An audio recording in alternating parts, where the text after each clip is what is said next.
Na história temos muitos CEOs controversos como Donald Trump, Eike Batista e até mesmo Steve Jobs. Mas um em particular extrapolou todas as barreiras do aceitável e até hoje é considerado o executivo mais odiado do mundo. Se não fosse por sua atitude imperdoável, ele seria aclamado por sua história de vida. A história de um gênio que superou a pobreza. Porém, não é assim que ele é visto. Mas o que esse cara fez para ganhar o título de executivo mais odiado do mundo? Bom, vou dar uma pista. Ele era CEO no ramo farmacêutico. E agora, tem alguma ideia do que ele fez? Vem com a gente que você vai se surpreender com a história desse cara e vai descobrir a atitude que o fez ganhar esse infame rótulo de executivo mais odiado do mundo.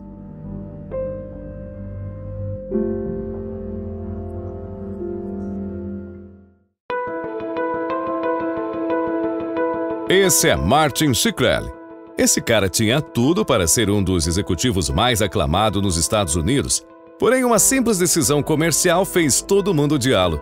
Mas para chegarmos nesse ponto da história, você precisa primeiro conhecer a incrível trajetória dele, que até parece ter sido tirada de um filme. Shkreli é filho de 2 imigrantes albaneses. Ambos trabalhavam como zeladores no Brooklyn. Com isso, você já vê que sua família não tinha dinheiro. Ele tinha mais 3 irmãos, 2 meninas e um menino. Naquela época, o Brooklyn não era para amadores, era um local perigoso, onde o tráfico de drogas e as gangues reinavam, e não era um ambiente propício para uma criança se desenvolver, mas isso não o afetou muito. Apesar de hoje não acreditar em Deus, Martin foi criado segundo os preceitos da Igreja Católica, já que seus pais eram católicos.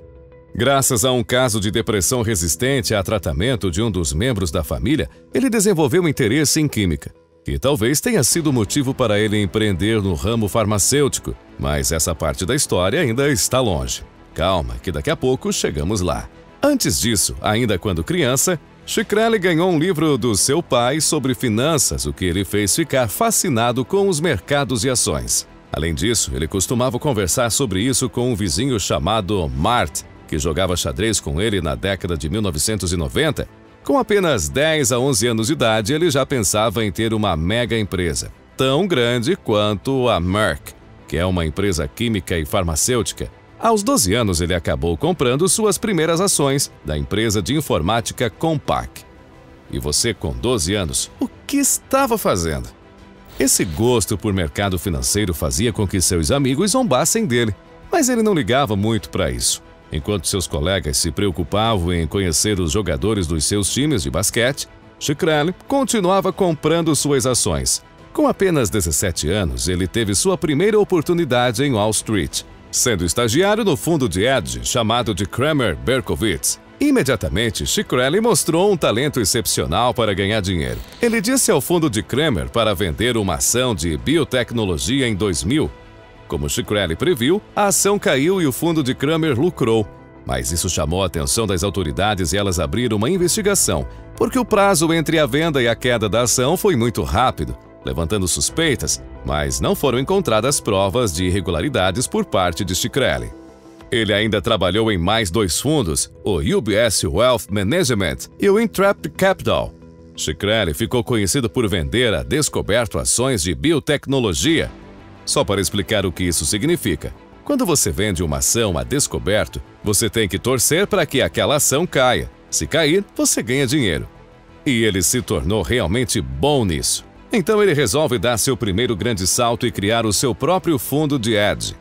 E só explicando mais uma vez e de forma bem simplória. Fundos de hedge são aqueles que fazem operações de alto risco, principalmente vendas a descoberto. Agora, alto risco mesmo quem está correndo é você, se não se inscrever agora em nosso canal, ativar as notificações e deixar o like nesse vídeo. Já fez? Então vamos continuar porque agora essa história começa a ficar ainda mais interessante. Em 2006, ele criou então seu primeiro fundo de hedge, Allier Capital Management. Mas já em 2007, Shkreli errou uma previsão e seu fundo perdeu mais dinheiro do que tinha para pagar.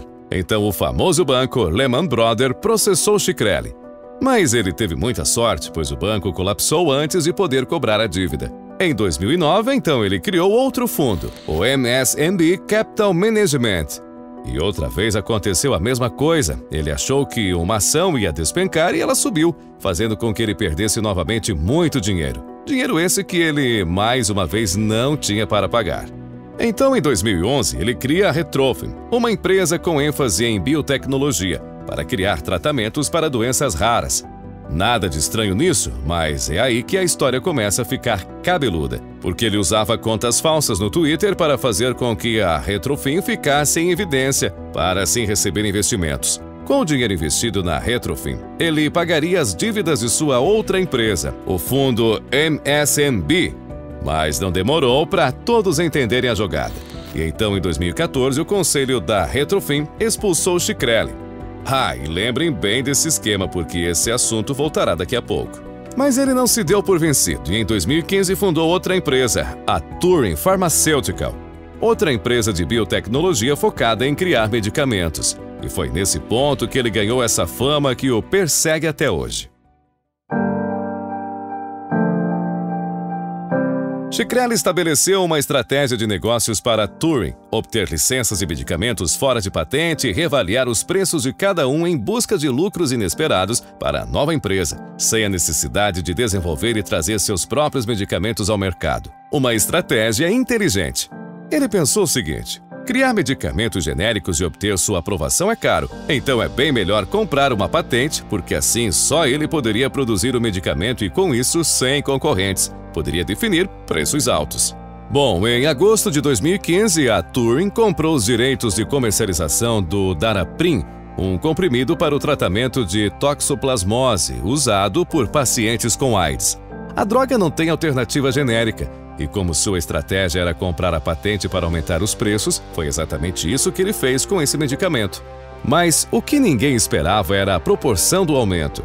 As pessoas que precisavam desse remédio foram dormir e, quando acordaram, tiveram uma notícia chocante. O remédio, que no dia anterior custava $13,50 por dose, agora custa inacreditáveis $750 por dose.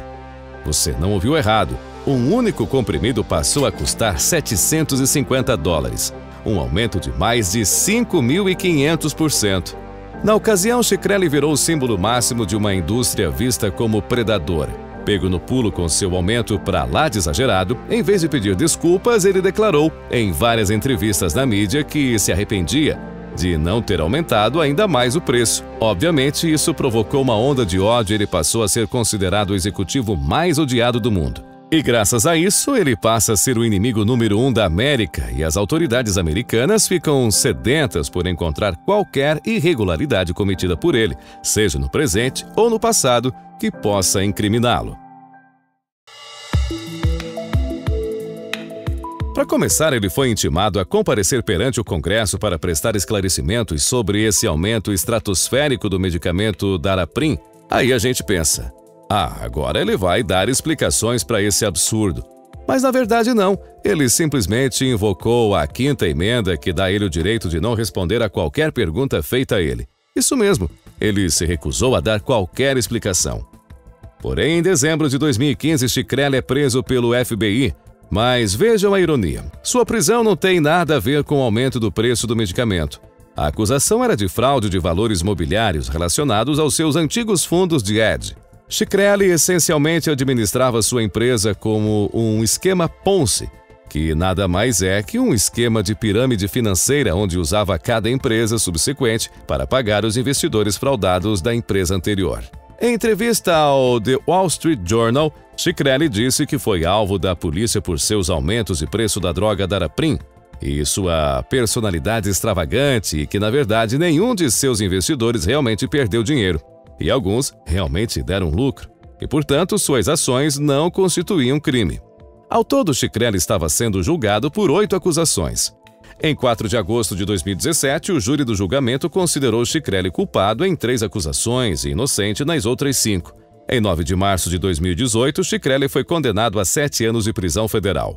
Um juiz também decidiu que Shkreli deve perder o dinheiro que ganhou com a fraude.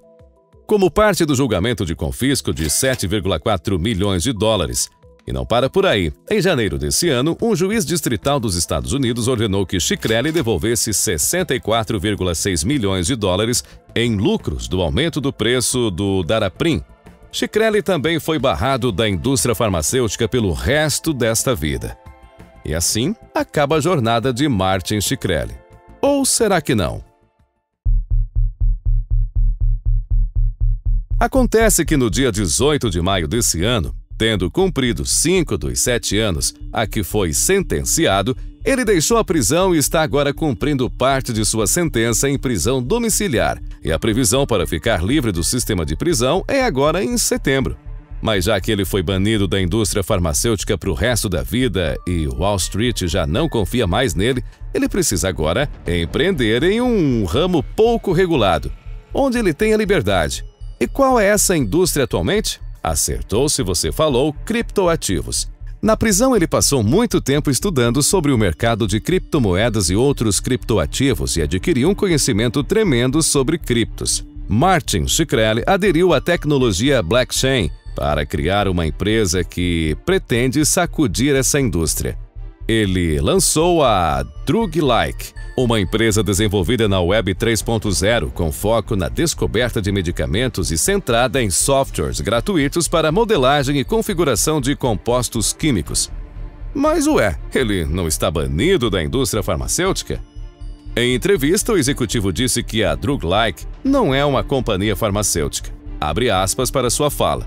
Não queremos ser uma companhia farmacêutica? Eu nem posso fazer isso.